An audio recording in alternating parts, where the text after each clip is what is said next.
నాగ చైతన్య, శోభిత ధూళిపాల నిశ్చితార్థం ఇటీవలే గ్రాండ్గా జరిగింది. గత కొన్నేళ్లుగా ప్రేమలో ఉన్న వీరు నేరుగా ఎంగేజ్మెంట్తో తన ప్రేమ విషయాన్ని బయటపెట్టారు.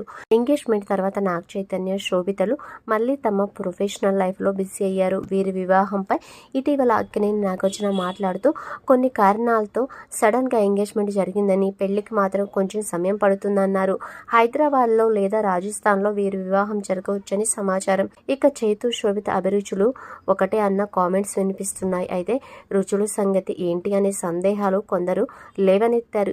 ఇదే సమయంలో నాగ చైతన్య తనకి ఇష్టమైన ఫుడ్ ఏంటో ఒక ఇంటర్వ్యూలో బయటపెట్టారు. తనకి అన్నం, ముద్దపప్పు, రసం లేదా పచ్చిపులుసు వేసుకొని అందులో నెయ్యి వేసుకొని దానికి కాంబినేషన్గా కీమా ఫ్రై లేదా ఏదైనా చికెన్ ఫ్రై తింటే ఉంటుంది అని చెప్పుకొచ్చారు. అయితే ఫుడ్ టాపిక్ రాగానే శోభిత చేసిన వంటల్లో నాగ చైతన్యకి నచ్చిన ఫుడ్ ఏంటి అని ఆరాలు తీస్తున్నారు.